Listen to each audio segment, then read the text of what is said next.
Don't stress. You have nothing to worry about. I got your back here. You may have received something that looks like this from the Nremt. It will show you all the main content areas of Nremt. There's 5 of them. I'll put them on the screen right here so you can see the 5 content areas. You either got above passing, near passing, or below passing in those content areas. We're going to hyper-focus our studying on what you got near or below passing on. If you got below passing on everything, it's okay. I'm going to walk you through it all in this video. 2 things I want to talk about right off the bat, and this may be you, this may have happened to you, is 1, you were using a bunch of different apps, just taking a bunch of practice test questions, and then you failed the exam. When you take a bunch of practice test questions without actually doing proper study sessions, all you're doing is continually assessing yourself.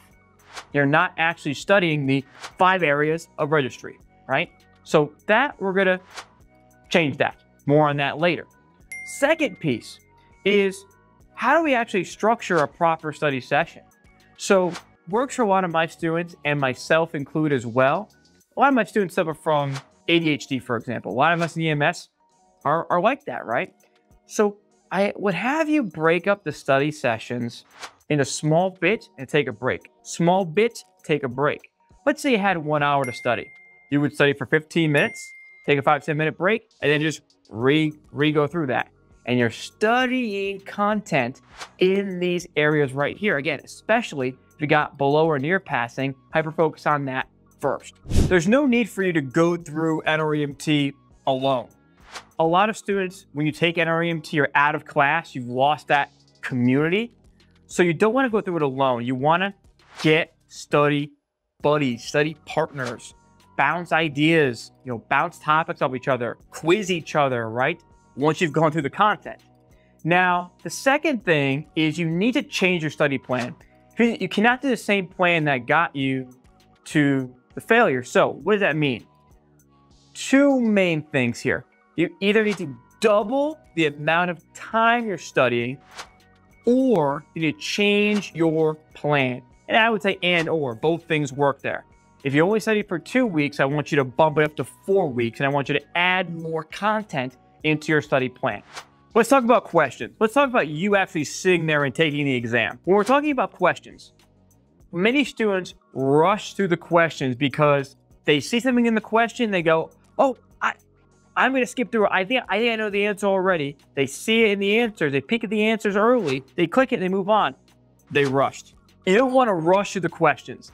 I have never had one student of mine come back to me and say, Evan, I failed because I ran out of time. I have not had one student have that problem my entire career. Now, that means don't rush when you're actually doing the exam. Now, a few tips here. 1, when you have those scenario-based questions, you should be trying to look at the question to pinpoint what are the main key hallmark signs and symptoms. What are the main vital signs that we're getting with this patient? Those signs, symptoms, and vital signs should match up to a medical or traumatic emergency that the patient is experiencing right now, and that will lead to you choosing the next best step in the answers. But hear me on this. Again, don't rush. What I mean by that is, remember, it's a stepwise fashion. BLS, do your basic skills before your advanced skills. Never jump to an advanced skill if we haven't done a basic one yet, right? So we got to open the airway first, right? You know what I'm saying? We don't just intubate somebody. We got to open the airway first. So stepwise. For example, if you were going to give somebody, you were going to ventilate that patient, just a stepwise fashion, right? We have to open the airway. We have to make sure the airway's clear. We got to put an adjunct in. Then we get the BVM, right? And attach to oxygen. Those are the steps. So make sure you're following those steps with every procedure or skill that you do. Mentally, we cannot go back in time. It's okay if you failed Nremt. This is a brand new slate. You've watched this video, you've gotten the information, you've gotten the tips. Now we have to move forward, take action, and fix these things to pass this exam. The first link in the description down below is the exact resource that I give to all of my students who have passed Nremt.